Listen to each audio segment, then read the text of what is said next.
یہ جو دل کچھ اور چاہتا ہے اسی سے نقصان پہنچتا ہے پیشنٹ کو، انڈور میں آنے کے بعد بھی، اور انڈور میں آنے سے پہلے بھی، اور انڈور سے جانے کے بعد بھی۔ 3 سچویشنز بتائی ہیں۔ انڈور میں آنے سے پہلے بھی پیشنٹس کو نقصان پہنچتا ہے اس دل سے جو گھر والوں کا دل ہوتا ہے۔ جب پیشنٹ کو آپ کہتے ہیں کہ فالو اپ پہ جانا ہے تو وہ کہتا ہے کل صبح سے میں فالو اپ پہ نہیں جاؤں گا، تو آپ کو ایسے لگتا ہے کہ اب ہم بے بس ہو گئے، آپ کو بالکل اپنے اندر پاور لیسنس محسوس ہوتی ہے کہ جب یہ اب کہتا ہے کہ کل میں نہیں جاؤں گا تو پھر اب ہم کیا کریں؟ آپ میں سے کوئی بتا سکتا ہے اس فیلنگ کے بارے میں کہ جب پیشنٹ کہتا ہے کہ میں نہیں جاؤں گا کل فالو اپ پہ، یا آپ کی بات نہیں مانوں گا کیونکہ آپ مجھے سگریٹ نہیں پینے دے رہے، اور جو سگریٹ میں پینا چاہتا ہوں اور آپ کو کہتا ہوں کہ اس میں میرا پردہ رکھا جائے اور کسی کو بتائیں نہ کہ میں سگریٹ پی رہا ہوں، اگر میں تھوڑی سی بیئر پینا چاہتا ہوں، بلکہ نان الکوہلک بیئر پینا چاہتا ہوں، نان الکوہلک، یا ریڈ بل پینا چاہتا ہوں، یا سلپری دوست کے پاس جانا چاہتا ہوں، تو اے گلاں کسی نو دسن دی کی ضرورت ہے؟ ایک بیوی نو چاہیے خامد دا پردہ رکھے۔ ایسی سچویشنز ہیں جو کہ آپ بتا سکیں کہ جب آپ کو پیشنٹ کہتا ہے کہ ہم دوست ہیں تو ہم آپس میں راز کیوں نہ رکھ لیں، اور جب میرا جب چاہیں یورین چیک کریں، جب چاہیں چیک اپ کرا لیں، لیکن مجھے دوستوں کے پاس تو جانے دیں، مجھے فالو اپ پہ بھی جانے کی ضرورت نہیں، جب میں گھر ہی جائے نماز پہ بیٹھا رہنا چاہتا ہوں تو آپ مجھے کلندر کیوں نہیں بننے دے رہے؟ دیکھیں یہ جو آپ فرما رہی ہے تو ایک سہانا خواب ہے، لیکن زیادہ تر فیملیز کو مشکل پیش آتی ہے، اپنے پیشنٹ کو علاج میں لانے میں بھی مشکل پیش آتی ہے، علاج میں رکھنے میں بھی مشکل پیش آتی ہے، اور علاج کے بعد فالو اپ میں رکھنے میں بھی مشکل پیش آتی ہے، اور یہ مشکل پاکستان میں بھی پیش آتی ہے، انگلینڈ میں بھی پیش آتی ہے، امریکہ میں بھی پیش آتی ہے، ہر جگہ پیش آتی ہے۔ ہر جگہ ایسے لوگ مل جائیں گے جو کہ اپنے پیشنٹ کو فالو اپ میں بہت آسانی سے لے آتے ہیں، ہر جگہ ایسے لوگ مل جائیں گے جو اپنے پیشنٹ کو بہت مشکل سے فالو اپ میں لاتے ہیں، ہر جگہ ایسے پیشنٹس بھی مل جائیں گے جن کی فیملیز ان کو نہیں لا پاتی۔ تو جو فیکٹر ہے، جو غور کرنے والی بات ہے، این ایل پی کا ایک پریمس ہے کہ اگر ایک انسان کوئی کام کر سکتا ہے تو دوسرا بھی سیکھ کے وہ کام کر سکتا ہے، سیکھ کے۔ تو کیا یہ سوچنا بہت مشکل ہے کہ ہم سیکھ لیں کہ اپنے پیشنٹ کو فالو اپ میں رکھنا کیسے ممکن ہے؟ کیا یہ سیکھنے والا کوئی کام ہے؟ تو کیا ہم سیکھ کے ایسا کر سکتے ہیں؟ اور اگر ہم سیکھ کے ایسا کر گزریں تو ہمارے پیشنٹ کی فلاح جاری رہے گی، اور چاہے ہم ویلنگ ویز کے نزدیک رہتے ہیں یا دور رہتے ہیں، چاہے ہمارے کام کاج بہت مصروفیت والے ہیں یا ہم تھوڑا فرصت میں ہیں، کوئی نہ کوئی رستے نکالے جا سکتے ہیں۔ وہ کہتے ہیں نا where there is a will there is a way، کے اندر سے willing ways نکلا ہے۔ بات یہ ہے کہ جہاں چاہ وہاں راہ، جہاں جو کام کرنا ہے وہ کام آپ کر سکتے ہیں بشرطے کہ آپ کی چاہ سچی ہو، چاہے آپ کے پاس زیادہ راہ کم ہو۔ اس دن ہم ایک پرندے کی پرواز کا آپ کو بتا رہے تھے، آپ کی نسبت ایک پرندہ گولڈن پلوور، ایک پرندہ جو 4000 کلومیٹر دور پرواز کرتا ہے سال میں 2 دفعہ، اور جب وہ پرواز کرنے کے لیے تیار ہو رہا ہوتا ہے تو وہ کافی کھانا پینا شروع کر دیتا ہے۔ اگر آپ جا کے دیکھیں یوٹیوب پہ تو آپ کو ایسی ویڈیوز ملیں گی جس میں وہ دڑ دڑ کھا پی رہا ہے، کیڑے مکوڑے کھانا جو بھی کچھ ہے وہ کھا پی رہا ہے، اور وہ ایکسٹرا گین کر رہا ہوتا ہے انرجی۔ حالانکہ ایسے پرندے کوئی فلاسفر نہیں ہوتے، ان کو کوئی لیڈرشپ میسر نہیں ہوتی جیسے کہ انسانوں کو لیڈرشپ میسر ہوتی ہے، اور وہ اپنے جسم میں فیٹس یعنی چکنائی جمع کرتے ہیں، اور وہ چکنائی جتنی بھی جمع کر لیں اس میں 23% پھر بھی کمی ہوتی ہے. ان کے پاس جو چکنائی ہوتی ہے یا فیول ہوتا ہے جو ان کو منزل تک پہنچائے وہ 23% کم ہوتا ہے. اس کے باوجود وہ پہنچ جاتے ہیں منزل پہ اور رستے میں سمندر میں گر کے جان نہیں کھو دیتے. اور اس کا طریقہ کار یہ ہے کہ وہ قدرت کی مدد لینا شروع کر دیتے ہیں کہ ایسی فارمیشن میں اڑنا شروع کر دیتے ہیں جسے وی فارمیشن کہتے ہیں. جو آپ نے پرندوں کو دیکھا ہوگا کہ جب اڑتے ہیں تو وہ ایک ایسی فارمیشن میں اڑتے ہیں کہ جس میں کچھ کا زیادہ زور لگ رہا ہوتا ہے اور کچھ کا کم زور لگ رہا ہوتا ہے, اور وہ اپنی پوزیشنیں بدلتے رہتے ہیں اور وہ اڑتے رہتے ہیں اور وہ تمام کے تمام منزل پہ پہنچ جاتے ہیں. نشہ چھوڑنے والے اور نشے کے متاثرہ جو فیملیز ہوتی ہیں وہ بھی دنیا بھر میں آپس میں ملتے ہیں, اور جو بھی ان کی ملاقات ہوتی ہے, میں آپ کو ابھی بھی گارنٹی سے کہہ سکتا ہوں, اور چیز کی میں کبھی گارنٹی نہیں دیتا, میں گارنٹی سے کہہ سکتا ہوں کہ اگر آپ کسی ایسی فیملی کو ملیں جو کہ کامیابی سے اپنے نشے کے مریض کو فلاح کے رستے پہ لے جا چکی ہو, اگر آپ کسی ایسی فیملی سے ملے تو آپ کی انرجی اس ملاقات کے بعد اوپر آ چکی ہوگی.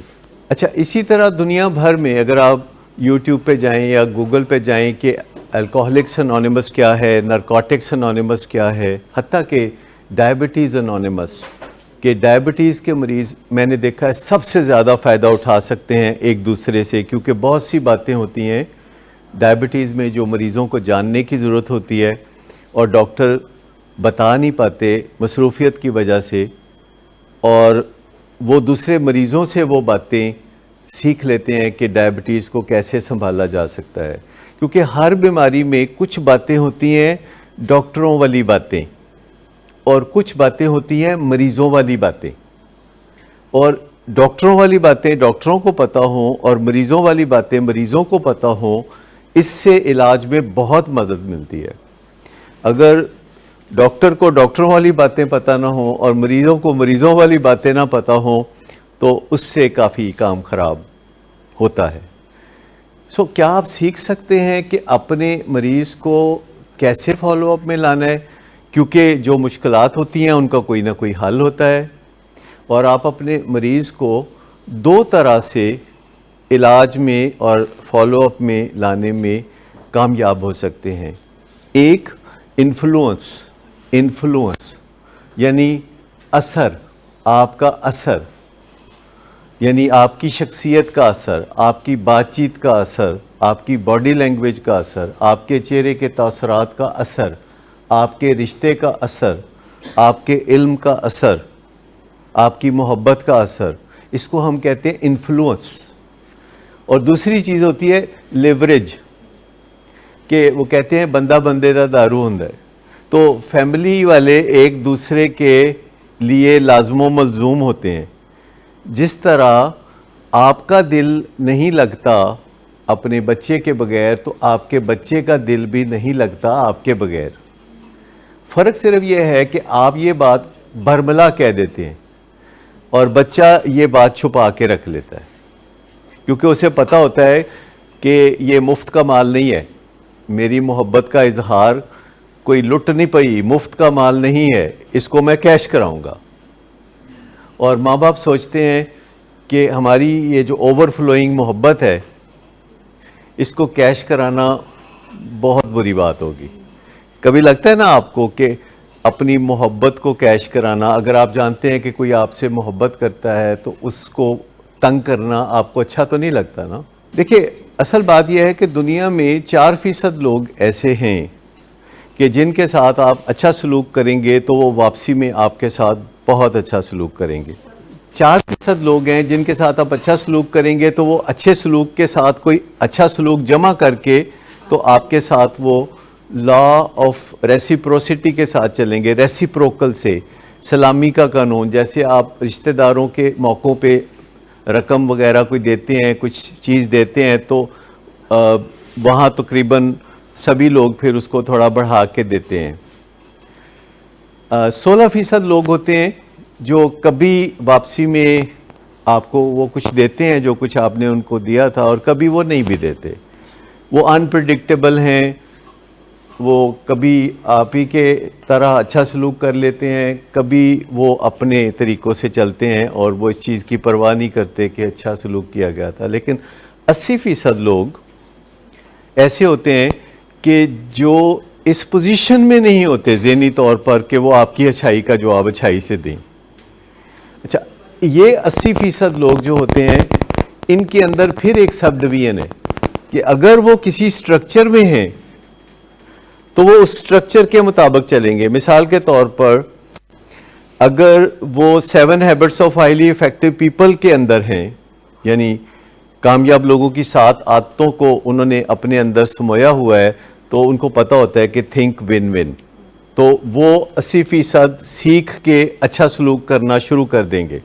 تو جو لوگ سٹرکچر میں ہوتے ہیں، کسی سٹرکچر میں، چاہے وہ کسی خاندان کا سٹرکچر ہو، چاہے وہ کسی قبیلے کا سٹرکچر ہو، ہر جگہ کا بھی ایک سٹرکچر ہوتا ہے. جیسے ایک ولنگ ویز کا سٹرکچر ہے، تو جو لوگ یہاں پہ آتے ہیں ولنگ ویز میں کام کرنے کے لیے، تو آہستہ آہستہ وہ قواعد و ضوابط جو ہیں وہ ولنگ ویز کے اپنے اوپر لاگو کر لیتے ہیں.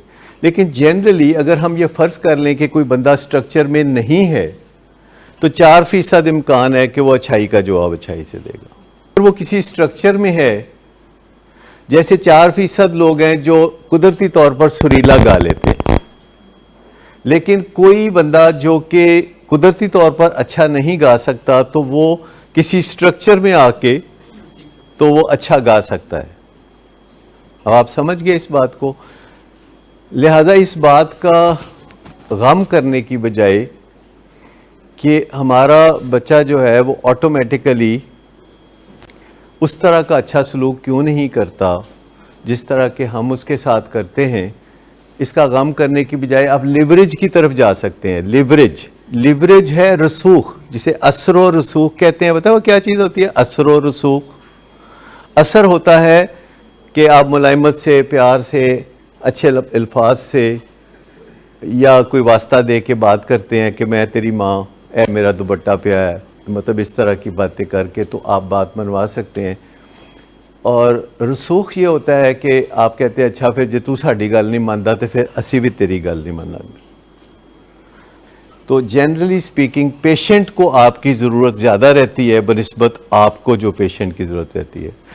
پیار تو رہا نا ایک معاملہ جس دونوں کو ضرورت ہے، لیکن جنرلی سپیکنگ جو پیشنٹس ہیں ان کو آپ کی زیادہ ضرورت رہتی ہے بنسبت کہ اس کے الٹ سوچیں تو. کیونکہ وہ بہت دفعہ کہہ چکا ہوتا ہے کہ تسی پھر مینوں گھروں کٹ دیو، کیونکہ اسے پتا ہوتا ہے کہ ایسا یہ نہیں کریں گے، تو وہ اس طرح کی باتیں کر رہا ہوتا ہے کہ مینوں نہیں پرواہ تہاڈی. لیکن ماں باپ کبھی کبھی غصے میں وہ بھی کہہ دیتے ہیں کہ تو دفع ہو جا، گھروں نکل جا، تو چلا جائے، ساری زندگی سکھی ہو جائے. اس طرح کی باتیں والدین بھی کر رہے ہوتے ہیں. نشہ کرنے سے لے کے نشے کے جو نتائج ہیں، برے نتائج، ان سے بھی بچایا. ٹھیک، چلیں ابھی ہم نشے کو چھوڑ دیتے ہیں، ہم نشے کے معاملے کو چھوڑ دیتے ہیں. ویسے گھر میں زندگی گزارتے ہوئے کس کو کس کی زیادہ ضرورت رہتی ہے؟ اگر کوئی نشے کا مریض ہے تو کس کو کس کی زیادہ ضرورت رہتی ہے؟ دیکھیں جب آپ رشتے میں ہیں تو ایسا کیسے ہو سکتا ہے کہ ایک رشتہ دار کو تو ضرورت ہو دوسرے رشتہ دار کی، پر دوسرے رشتہ دار کو کوئی ضرورت نہ ہو پہلے رشتہ دار کی؟ لیکن مریض آپ کو یقین دلا دیتا ہے کہ مینوں کوئی لوڑ نہیں تہاڈی، اے تانوں ہے میری ضرورت. یہ خیال آتا ہے نا ذہن میں کہ میں کوئی طوطا ہوں جس میں ان کی جان ہے، میں ہوں بڑی اسپیشل چیز، میرے ارد گرد دنیا گھوم رہی ہے. یہ خیال آتا ہے نا ذہن میں. نشہ ہر چیز سے ویسے فارغ کر دیتا ہے. آپ اچھی طرح جانتے ہیں کہ جب بندہ نشے کا عادی ہو جاتا ہے تو پھر اس کو ساری ضرورتیں اس کی اپنی نشہ سے ہی پوری وہ کرنا شروع کر دیتا ہے. اسپرچولی وہ بینکرپٹ ہو جاتا ہے. وہ اس کو خدا کی بھی کوئی ضرورت نہیں ہوتی، نام و خدا کو یاد کرتا ہے، اور وہ ایک بڑے ایک ڈیفرنٹ انداز میں زندگی گزار رہا ہوتا ہے، ہیئر اینڈ ناؤ کی زندگی. وہ بس کہتا ہے جی میرا ابھی اگلے 4 گھنٹے کا یا 8 گھنٹے کا کام پورا ہو جائے گا, باقی آگے میں اور بندوبست کر لوں گا, مجھے پریکٹس ہو چکی ہے یہ کرتے کرتے. لیکن میں آپ کو بتاؤں کہ کسی چیز سے پہلے اور کسی چیز کے بعد میں بڑا فرق ہوتا ہے. جیسے کہ ایک انڈور علاج ہوتا ہے تو ہم کہتے ہیں 100 دن جیسے اندر ویسے ہی 100 دن باہر, کیونکہ ایک ہے ان وائیو, ایک ہے ان وٹرو. ان وٹرو کا مطلب ہے لیبارٹری سیٹنگ میں, لیبارٹری سیٹنگ میں ایک معاملہ طے پا رہا ہے, اور اس کو بعد ہم کہتے ہیں کہ اب ریئل لائف سیٹنگ میں ان وائیو, اس کو ان وائیو کہتے ہیں, ریئل لائف سیٹنگ میں بھی اسی طریقے سے 100 دن گزار لیں, اور پھر مینٹیننس پہ چلے جائیں. ہفتہ وار آپ آنا جانا شروع کر دیں. یہ جائے کہ معاملہ اگر خراب ہوتا ہے تو فریکوینسی پھر بڑھ جائے گی, اگر معاملہ ٹھیک رہتا ہے تو آپ دیر کے بعد آنا شروع کر سکتے ہیں, لیکن بیسٹ یہ ہوگا کہ ریگولر آنا چاہیے. لیکن میں آپ کو بتاؤں کہ کوئی بھی جو ایک ڈیڈ لائن ہوتی ہے, اس ڈیڈ لائن تک ہمارا رویہ کچھ اور ہوتا ہے, اور جب وہ ڈیڈ لائن پوری ہو جاتی ہے اور حالات بدل جاتے ہیں تو ہمارا رویہ بدل جاتا ہے. جب پیشنٹ انڈور میں ہوتا ہے تو وہ وعدے کرتا ہے کہ میں باہر جا کے فالو اپ میں جاؤں گا, اپنے ماں باپ کا کہا مانوں گا, میں ان کو تنگ نہیں کروں گا. تو یہ جو سارے وعدے ہیں, ان کے بارے میں ہمیں بعد میں ہی پتہ چلتا ہے کہ سچے ہیں کہ سچے نہیں ہیں, یہ ہم پہلے بھی پتہ کر سکتے ہیں, کیونکہ بعد میں پتہ چلا تو پھر تو تنگ ہی ہوں گے نا. لیکن کیا ہمیں پہلے پتہ چل سکتا ہے کہ یہ جو باتیں ہو رہی ہیں یہ سچی باتیں ہیں یا یہ سچی باتیں نہیں ہیں؟ میں بات کر رہا ہوں کہ جو لڑکی یا لڑکا ری ہیب میں جب 100 دن گزارتا ہے اور کہتا ہے کہ میں اب نشہ نہیں کروں گا, میں اچھی زندگی گزاروں گا, والدین پوری کوشش کرتے ہیں, لیکن شادی کے لیے بہت سمجھدار ہونا ضروری ہے, بہت عقل والا ہونا ضروری ہے, بہت ذمہ دار ہونا ضروری ہے, اور وہ منزل حاصل جو بھی کر لیتا ہے اس کی شادی آرام سے ہو جاتی ہے. جو ذمہ دار, سمجھدار, عقل والا ہو جاتا ہے, تو میں آپ کو بتاؤں کہ دنیا اس وجہ سے کبھی بھی اس کو انکار نہیں کرے گی کہ وہ نشہ کرتا رہا. ماضی کی وجہ سے میں نے کبھی کسی کی شادی خراب ہوتے نہیں دیکھی. میں نے لوگوں کی شادیاں خراب ہوتے دیکھی ہیں کہ جب ان کا حال برا ہوتا ہے. جب حال برا ہوتا ہے تو پھر شادی نہیں ہوتی. تو میں یہ بات کر رہا تھا کہ جو ہمارے پاس 100 دن یا کہیں بھی 100 دن اندر رہتے ہیں اور پھر 100 دن انہوں نے باہر بھی رہتے ہوئے علاج میں رہنا ہوتا ہے, تو مجھے یہ بتائیے کہ ہمیں یہ بات پتہ چلانے کے لیے کہ وہ 100 دن کے بعد فالو اپ میں آئیں گے کہ نہیں آئیں گے, یہ بات پتہ چلانے کے لیے 100 دن کا انتظار کرنے کی ضرورت ہے, یا ہمیں روز بروز اندازہ ہوتا چلا جاتا ہے کہ یہ جا کے تو آئے گا کہ نہیں آئے گا. اور اگر ہم یہ طے کر لیں کہ آئے گا کہ نہیں آئے گا تو ہم کچھ زیادہ بہتر کر سکتے ہیں, کیونکہ اگر پیپر آؤٹ ہو جائے, آپ سب نے کوئی نہ کوئی امتحان دیے, کوئی نہ کوئی پیپر شاید آؤٹ بھی ہو گیا ہو جو آپ کو پتہ چل گیا ہو, اگر ہمیں پہلے پتہ چل جائے کہ ہونے والا کیا ہے تو ہم پھر کچھ نہ کچھ اس کا تدارک کر سکتے ہیں, کچھ نہ کچھ حل کر سکتے ہیں. اگر کوئی لڑکی لڑکے کا رشتہ ہو رہا ہے تو ہمیں پتہ چل سکتا ہے کہ لڑکا شادی کے بعد لڑکی کی عزت کرے گا کہ نہیں, اس کے لیے گاڑی کا دروازہ کھولے گا کہ نہیں, کرسی اس کے لیے آگے کرے گا کہ نہیں, اس کی پٹائی کرے گا کہ نہیں, یا اس طرح کی حرکتیں کرے گا کہ نہیں. تو یہ چیزیں پہلے پتہ چل سکتی ہیں بشرطے کہ ہم سمپلی پوچھ لیں. یہ بالکل ہوتا ہے جیسے سادہ جتنے بھی لوگ ہوتے ہیں یا معصوم لوگ ہوتے ہیں, جیسے گاؤں کی لڑکیاں ہیں تو وہ سوچ رہی ہوتی ہیں کہ شہری بابو آئے گا کوئی تو وہ آئے گا اور میری زندگی بدل دے گا. میں آپ کو بتاؤں کہ کامیابی کے جیسے اور بہت سارے فیکٹر ہیں, تو ایک کامیابی کا فیکٹر یہ بھی ہے کہ آپ مستقبل میں تھوڑا بہت جھانک سکیں. ہاں یہ بات یہ ہے کہ چونکہ مسکنسیپشنز ہیں تو فیملی والے سوچ رہے ہوتے ہیں کہ ساڑھے کولوں تے کوئی منڈا ٹھیک ہویا تے جے اسی ادا ویاہ کر دئیے تے جڑی ادی بیوی آئے گی نصیباں والی تو وہ انشاءاللہ اس کو سدھار دے گی. دونوں طرف سے وننگ ایٹیچیوڈ ہے کہ بیوی کی طرف سے یہ جب آپ کو سوچ ہوگی کہ وہ آ کے ہمارے لڑکے کو سدھار دے گی, تو اگر وہ سدھار دے تو پھر کوئی شکریہ نہیں ادا کرتے, لیکن اگر وہ سدھار نہ سکے بلکہ پروگریسو بیماری ہونے کی وجہ سے, تو اس میں جب لڑکی سدھار نہیں پاتی تو کہتے اس نے بگاڑ دیا. اچھا اس طرح کی اور بہت ساری باتیں ہیں. مثال کے طور پر ہمارے خاندانوں میں سمجھا جاتا ہے کہ جو لڑکے کا جو رزق ہے وہ اس کی بیوی کے نصیب کا ہوتا ہے, اور جو اس کی اولاد ہوتی ہے لڑکی کی وہ اس کے خامد کے نصیب کی ہوتی ہے. ایویں ہی خام خواہ کے جگاڑ ادھر کے ادھر میں لائے ہوئے ہیں. نہ کسی لڑکی کی وجہ سے اس کے خامد کے رزق کا کوئی تعلق ہے, اور نہ ہی ویسے ورثہ کسی چیز کا. آپ اپنے ہاتھوں اپنا مستقبل بناتے ہیں, اور آپ کی قسمت میں جو کچھ لکھا ہوتا ہے وہ کبھی آپ کو بتایا نہیں جاتا. جو آپ کی قسمت میں ہے وہ آپ کو جب کبھی بتایا ہی نہیں گیا, تو جو چیز آپ کو بتائی ہی نہیں گئی وہ میٹر نہیں کرتی. تو جو کچھ بھی آپ کرتے ہیں وہ آپ اپنی مرضی سے کرتے ہیں, اور آپ کو اس کے لیے جد و جہد ضرور کرنی چاہیے. ہاں اگر آپ کو قسمت کسی دن کوئی فرشتہ آ کے بتا دے تو اس کے بعد آپ اکارڈنگلی اپنا طرز عمل اختیار کر سکتے ہیں کہ میری قسمت تو ٹھیک ٹھاک ہے, مجھے کوشش کرنے کی ضرورت ہی کوئی نہیں ہے. لیکن شادی سے پہلے جو لڑکی لڑکے سے جو وعدہ کرتی ہے اور جو لڑکا کسی لڑکی سے وعدہ کرتا ہے اس کی اہمیت کوئی نہیں ہوتی. جب کوئی رشتہ بنتا ہے, آپ اس رشتے کا جو کشتہ ہے جب وہ آپ کھا لیتے ہیں تو آپ بہت تگڑے ہو جاتے ہیں. پھر اگر لڑکی کو کوئی شکایت ہو لڑکے سے یا سسرال والوں سے تو وہ بھی بولتی ہے, پھر لڑکی کی ماں بھی فٹافٹ گلہ کرے گی. لیکن شادی سے پہلے وہ اس لیے گلہ نہیں کرتے کہ کہیں رشتہ ہونے سے نہ رہ جائے. شادی سے پہلے اگر لڑکی والے کہیں یا لڑکے والے کہیں کوئی بھی بات تو فوراً من و ان تسلیم کر لی جاتی ہے. اگر لڑکے والے کہیں کہ ہم 5 بجے آئیں گے تو لڑکی والے یہ بھی نہیں کہہ سکتے کہ لڑکی جاب کرتی ہے تو آپ 5 بجے کی بجائے 7 بجے آئیے گا. یہ بات غلط کہہ رہا ہوں تو آپ بتا دیجئے. مطلب یہ ساری چیزیں جو ہیں جب ہم ایسا کر لیتے ہیں تو شادی کے بعد پھر جو کشتہ ہم کھا چکے ہوتے ہیں کہ اب رشتہ پکا ہو گیا ہے.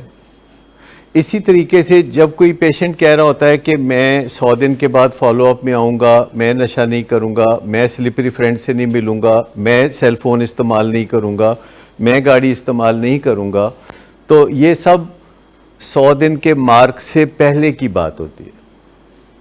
کیونکہ اسے پتہ ہوتا ہے کہ 100 دن سے پہلے اگر میں یہ کہوں گا کہ میں نے کوئی بات نہیں ماننی آپ کی, تو پھر یا تو میرے دن بڑھ جائیں گے یا پھر یہ کوئی بندوبست کریں گے کہ میں واپس فالو اپ میں آؤں, یا کچھ ایسی چیز ہوگی. تو چلو میں ابھی یہ لارا لگا دیتا ہوں, یہ لارا لپا لگا دیتا ہوں. سوبرائٹی بذات خود جو ایک انعام ہے, سوبرائٹی بذات خود ایک سکون قلب کا نام ہے, دلی اطمینان کا نام ہے. سوبرائٹی کا لفظی مطلب یہی ہے متانت.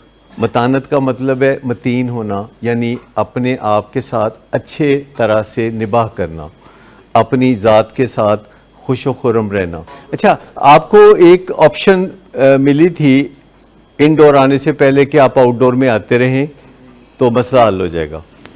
تو آپ نے اس آپشن سے فائدہ نہیں اٹھایا اور آپ کو انڈور میں آنا پڑا, اور اب آپ کو واپس آؤٹ ڈور میں ڈالا ہے. تو اس سے ایک نتیجہ یہ بھی نکلتا ہے کہ اصل علاج ہے وہ آؤٹ ڈور کا علاج ہے, اور جو انڈور کا علاج کیا جاتا ہے وہ صرف اس لیے کیا جاتا ہے کہ آؤٹ ڈور کا علاج ہو سکے, جسے ہم کہہ رہے ہیں کہ ان وائیو اور ان وٹرو. ان وٹرو کا مطلب ہے کہ لیبارٹری سیٹنگ میں, کنٹرولڈ سیٹنگ میں کام کر کے دکھایا جائے, اور پھر کہا جائے کہ اب آپ اپنی آزاد زندگی میں وہی کام کر کے دکھائیں.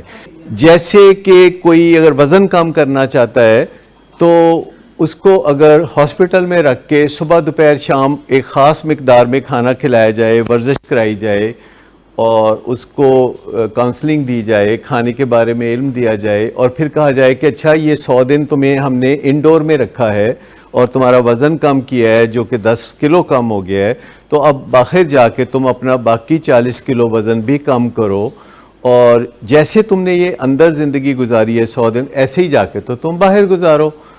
تو کیا اس میں کوئی بات سمجھ میں آتی ہے کہ نہیں؟ ان وٹرو یعنی کنٹرول سیٹنگ میں, اور ان وائیو کہ آپ جا کے اپنی ریئل لائف میں وہی کرو. اسکول, کالج, یونیورسٹی میں بھی آپ کو ایک کنٹرولڈ ماحول میں, جسے ان وٹرو کہا جاتا ہے, کچھ تربیت دی جاتی ہے, کچھ ٹریننگ دی جاتی ہے, کچھ اسکل سکھائی جاتی ہے, اور پھر کہا جاتا ہے کہ اب تم پاس ہو گئے ہو اور اب تم جا کے تو ایک آزاد زندگی میں ان اصولوں کو پریکٹس کرو جو کہ تم اسکول, کالج اور یونیورسٹی میں سیکھتے رہے ہو.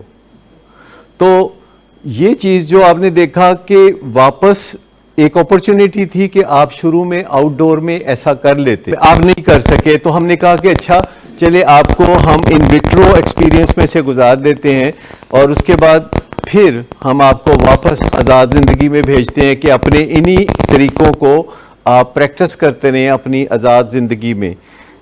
لیکن یہ جو ہم کہتے ہیں کہ انڈور ہوتا ہے, آؤٹ ڈور ہوتا ہے, یہ بیماری ہوتی ہے, یہ بیماری نہیں ہوتی, یہ جو ہم کہتے رہتے ہیں کہ یہ ایک بایولوجیکل النس ہے, bio psycho social and spiritual illness ہے, اور یہ ساری باتیں جو ہم کہتے رہتے ہیں کہ پھر فالو اپ کی ضرورت ہوتی ہے, اور یہ بھی کہتے ہیں کہ یہ کیوریبل نہیں ہے بیماری, یہ مینیجیبل ہے ڈائبٹیز کی طرح, یہ مینیجیبل ہے بلڈ پریشر کی طرح.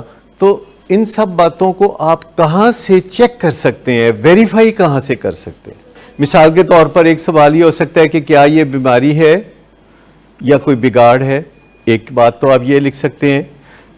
اس کے بعد یہ لکھا جا سکتا ہے کہ کیا ڈیزیز آف ایڈکشن کیوریبل ہے, ڈیزیز آف الکوہلزم کیوریبل ہے. پھر آپ لکھ سکتے ہیں کہ جو انڈور ٹریٹمنٹ کے بعد فالو اپ ٹریٹمنٹ ضروری ہے کہ غیر ضروری ہے. اور یہ لکھا جا سکتا ہے کہ اور مریض کو کیا کیا کرنے کی ضرورت ہوتی ہے انڈور ٹریٹمنٹ میں. یہ ایک اوپن اینڈڈ کویشچن ہے. تو جو ویب سائٹس آئیں گی وہ امریکہ کی سرکاری ویب سائٹس آئیں گی سب سے پہلے, جیسے نائڈا ہے, NCADD ہے, اور WHO کی ویب سائٹ ہے, اور پھر ولنگ ویز کی ویب سائٹ آ سکتی ہے, بہت ساری ویڈیوز آ سکتی ہیں کروڑوں کی تعداد میں, جو آپ ویریفائی کر سکتے ہیں کہ کیا واقعی فالو اپ کی ضرورت ہے. مثلا امریکہ میں وہ کہتے ہیں کہ جو نارکوٹکس انانیمس کی میٹنگز ہیں 90 ڈیز میں 90 میٹنگز کی ضرورت ہے. 90 ڈیز میں 90 میٹنگز, یہ وہاں سلوگن ہے کہ جو نشہ چھوڑنے والوں کی میٹنگز ہیں نارکوٹکس انانیمس کی یا الکوہلکس انانیمس کی, 90 ڈیز میں 90 میٹنگز. جو چیزیں بھی ہوتی ہیں جو کہ مشن کی طرح ہوتی ہیں, جو کہ پرپز کی طرح ہوتی ہیں, اگر ہمارا پرپز ہے کہ ہم اپنی زندگی کو اچھا رکھنا چاہتے ہیں تو پھر اس کے لیے جد و جہد مستقل ہوگی. اس میں ہم کبھی بھی کچھ عرصہ جد و جہد کر کے جد و جہد کو چھوڑ نہیں سکتے. ہمیں ہمیشہ ریجوینیشن کی ضرورت ہوتی رہے گی. اور آپ کے ساتھ کام کرتے ہوئے یہ صرف آپ کو ایڈوانٹیج نہیں ہوتی کہ آپ اچھی طرز زندگی کے بارے میں باتیں روز سنتے ہیں, سب سے بڑی ایڈوانٹیج ہمیں ہے کہ ہم ہمیشہ جو باتیں آپ سے کرتے ہیں وہ خود بھی سن رہے ہوتے ہیں. پھر ہمیں یہ بھی ایڈوانٹیج ہوتی ہے کہ آپ ہمارے سامنے لیبارٹری میں ایگزامپل کے طور پر موجود ہوتے ہو, اور ہم دیکھتے ہیں آپ کے طرز عمل کو کہ آپ میں سے کون ہے جو اقدامات کرتا ہے اور پھر اس کا کیا بنتا ہے.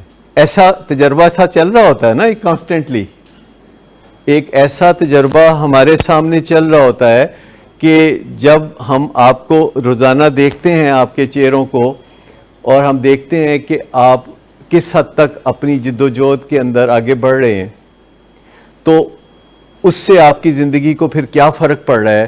تو جو نتائج نکالے جاتے ہیں تو اس سے ہم کچھ سیکھتے ہیں نا. انسان کے لیے بات یہ ماننا بڑا مشکل ہوتا ہے کہ اس کو کسی چیز کی ضرورت ہے. اپنی مینٹل ہیلتھ کے بارے میں خاص طور پر یہ ماننا کہ ہمیں اپنی مینٹل ہیلتھ کو بہتر بنانے کی ضرورت ہے, یہ بہت دنیا کا مشکل ترین کام ہے. میں نے اپنی زندگی کے تقریباً 60 سال گزارنے کے بعد پہلی دفعہ اس ضرورت کا احساس کیا کہ مجھے اپنی مینٹل ہیلتھ پہ کام کرنے کی ضرورت ہے. میں بتاؤں کہ جب میں 60 کا ہوا تو دنیا میں WHO نے ایک دن منایا مینٹل ہیلتھ کے بارے میں, تو اس دن کے منانے کی وجہ سے جب ان کا میسج پہنچا مجھ تک WHO کا, جسے ورلڈ مینٹل ہیلتھ ڈے کہتے ہیں, تو میں نے ایسے ہی کچھ چیزیں دیکھی اس حوالے سے, تو میں نے کہا کہ یہ کیا کہہ رہے ہیں. کیونکہ پہلی دفعہ انہوں نے یہ کہا کہ مینٹل ہیلتھ کی طرف توجہ دینے کی ضرورت ہے لوگوں کو. اس سے پہلے تصور یہ ہوتا تھا کہ مینٹل ہیلتھ کسی کی خراب ہوگی پتہ چل جائے گا, جو لوگوں کو پتھر مارے گا تو اس کا مطلب ہے کہ اس کی مینٹل ہیلتھ خراب ہے. لیکن ایسا نہیں ہے. اصل میں مینٹل ہیلتھ خراب ہوتی ہے جب ہمیں وہم پڑتے ہیں, جب ہم نیگیٹو سوچتے ہیں, جب ہمارا موڈ خراب رہتا ہے, جب ہم اریٹیبل ہوتے ہیں, جب ہم جھگڑالو ہوتے ہیں, گھر والوں کے ساتھ بدتمیزیاں کرتے ہیں, انہی لوگوں کے ساتھ بدتمیزیاں کرتے ہیں جن کے ساتھ رشتہ بنانے کے لیے ہم تڑپ رہے تھے. ایک میسج سمجھ لیا ہے کہ آپ کو اپنی سیلف اسٹیم کے اوپر کام کرنے کی ضرورت ہے, اور اپنے آپ کو پسند کرنے کی ضرورت ہے, اور اپنے آپ پر اعتماد رکھنے کی ضرورت ہے, اور اپنے آپ کو اون کرنے کی ضرورت ہے. جیسے کہ آپ ہیں ویسے ہی اپنے آپ کو کیری کرنے کی ضرورت ہے, کسی ندامت کے بغیر. اگر آپ نے یہ سیکھ لیا, کیونکہ ہمیں ہمیشہ سے یہ سکھایا جاتا ہے کہ ہم نے اپنے آپ کو کچھ زیادہ نہیں سمجھنا. ہم نے کسر نفسی کے نام پر, عاجزی کے نام پر ہمیشہ یہ سنا کہ جتنا بھی اپنے آپ کو کمتر سمجھیں اتنا ہی اچھا ہے. وہ کہتے ہیں فلانا بندہ جو ہے بہت اچھا ہے, ڈاؤن ٹو ارتھ. سنیں نا اس طریقے سے یہ سارے جو میسیجز ہیں یہ سینکڑوں سال سے چلے آ رہے ہیں, اور سٹرونگ سے سٹرونگ ہوتے ہوئے ہم تک پہنچ رہے ہیں. کیونکہ جو میسیج بھی چلتا رہتا ہے وہ مومنٹم پکڑتا رہتا ہے. تو یاد رکھیں کہ بہت سارے ایسے میسیجز ہیں جو کہ گڈنس کے نیم پہ, عاجزی اور انکساری کے نام پہ ہمیں اپنی مذمت پر مجبور کرتے ہیں, اپنے آپ کو لو کوالٹی قرار دینے پر مجبور کرتے ہیں. اور یہ چیز جو ہے ہماری ذہنی صحت کے لیے بہت خراب ہے, اور اس کے ہماری جسمانی صحت اور معاشرتی صحت پر بھی بہت برے اثرات پڑتے ہیں. تو ایک سمپل سا میسیج جو ہے نا, کبھی نہ کبھی یہ کافی ریڈیکولس لگے گا, کافی عجیب لگے گا, لیکن ایک ٹرینر ہیں جن کا نام ہے برائن ٹریسی, وہ کہتے ہیں کہ ہمیشہ دن میں چند دفعہ یہ فکرہ ضرور اپنے ذہن میں دہرایا کریں, آئی لائک مائی سیلف. آپ اپنے آپ کو کہہ سکتے ہیں کہ تم اچھے بندے ہو, لیکن تم سے کبھی کبھی غلطی ہو جاتی ہے, تو کوئی بات نہیں, تم اس کو درست کر لیا کرو. زیادہ اپنے آپ کے ساتھ ملال کرنے کی ضرورت نہیں ہے, اور اپنا برا حال کرنے کی بھی ضرورت نہیں ہے. تو مارجن دینا لگیں گے جب ہم دوسرے لوگوں کو اور اپنے آپ کو, تو ہمارا تال میل گھروں میں اچھا ہونا شروع ہو جائے گا. یہ بہت سوچنے کی بات ہے. لچک کی کوئی گنجائش ہوتی ہی نہیں ہے. تو لچک تو سینکڑوں ہزاروں مثالیں ایسی آپ کی زندگی میں ہوتی ہیں جب آپ کو لچک دی گئی. ہر سیٹرڈے کو کہا گیا کہ منڈے کو آپ کو کلین سلیٹ ملے گی. لچک کی گنجائش ہے کوئی نہیں. اگر آپ غور کریں, ہم توڑنے کے لیے نہیں کہتے, کیونکہ یہ اٹوٹ رشتے ہیں. کوئی بھی آپ کو رشتے توڑنے کی صلاح نہیں دے گا, کیونکہ جو لوگ بھی آتے ہیں ریہیب میں وہ یہ فیصلہ کر چکے ہوتے ہیں کہ انہوں نے رشتہ نہیں توڑنا. جنہوں نے رشتہ توڑنا ہوتا ہے وہ کبھی ریہیب میں نہیں آتے, وہ رشتہ توڑ کے اپنی زندگی میں آگے بڑھ جاتے ہیں. اور زندگی میں لوگ فیصلے آگے بڑھ جانے کے بھی کرتے رہتے ہیں, اور ان رشتوں کو نبھانے سنوارنے میں بھی وہ لگے رہتے ہیں. لیکن یہ کچھ غلط فہمیاں ہیں جو کہ آپ وائس کرتے ہیں تو مجھے بہت اچھا لگتا ہے. جیسے آپ وائس کرتے ہیں تو ہمیں بات کرنے کا موقع ملتا ہے جب آپ کہتے ہیں. لیکن جو لچک ہے, آپ کو سمجھ میں آ گئی کہ لچک کی گنجائش تو ایک سڑک پہ نہیں ہے جہاں پہ ریڈ سگنل کا سامنا ہوتا ہے, اور ابھی خیر گرین ہے, اور پھر ابھی یہ یلو ہو گیا دیکھتے ہی دیکھتے, اور پھر ایک آدھ قدم آگے جاتے جاتے وہ ریڈ ہو گیا, اور چوک کراس کرتے ہی آپ کو کانسٹیبل روک لیتا ہے, اور آپ کہتے ہیں گرین سی گرین سی. یہ ایسی باتیں کر رہے ہوتے ہیں نا, تو وہ کہہ رہا ہوتا ہے کہ نہیں, ہمارے پاس تصویر موجود ہے, آج کل سائنس ترقی کر گئی ہے, اور وہ کہتے ہیں لچک کی کوئی گنجائش نہیں ہے. اور اگر آپ یہ کہتے ہیں کہ اچھا میں نے تو پتہ ہی نہیں سی اتنے کیمرہ لگا ہوا ہے, تو وہ کہتے ہیں کہ نہیں, اگنورنس از نو ایکسکیوز. تو this is life, this is how life is. تو یہ اچھی طرح تھوڑا سمجھ لیجئے. آج کی جو یاد رکھنے کی باتیں ہیں اس میں سے ایک بات یہ ہے کہ لچک نہیں چاہیے. فالو اپس کے بارے میں, ٹھیک, اگر آپ یہ جاننا چاہیں کہ جو بات آپ کو اس فورم سے کہی جا رہی ہے وہ ٹھیک ہے یا نہیں ٹھیک ہے, تو اس کو ویریفائی کیا جا سکتا ہے آلویز, اور ایسی سورسز سے ویریفائی کیا جا سکتا ہے جو کہ اوتھینٹک ہیں. تو آپ وہ دیکھ سکتے ہیں. آپ ان لوگوں سے سیکھیں جن کی ہڈیاں چٹکتی ہیں. آپ کو پتہ ہے نا, اندازہ تو ہمیں بھی ہے, پر آپ کو پتہ ہے نا کہ ایٹ ٹائمز ہڈیاں چٹکتی ہیں. یہ نشے کی بیماری اتنی تکلیف دہ بیماری ہے فیملی ممبرز کے لیے خاص طور پر, کیونکہ کسی بھی صورتحال میں ان کی مدد کے لیے نشہ نہیں آتا. جبکہ پیشنٹ جب کوئی تکلیف میں سے گزرتا ہے اور اس کے بعد وہ نشہ کر لیتا ہے تو اس کو نم ہو جاتا ہے, اس کو کچھ محسوس نہیں ہوتا. لیکن فیملی ممبرز اس دوران تکلیف میں سے گزرتے ہیں ان اٹینڈڈ, اور ان کا کوئی سنگی ساتھی بھی نہیں ہوتا جس کے ساتھ وہ دل کی بات کر سکیں.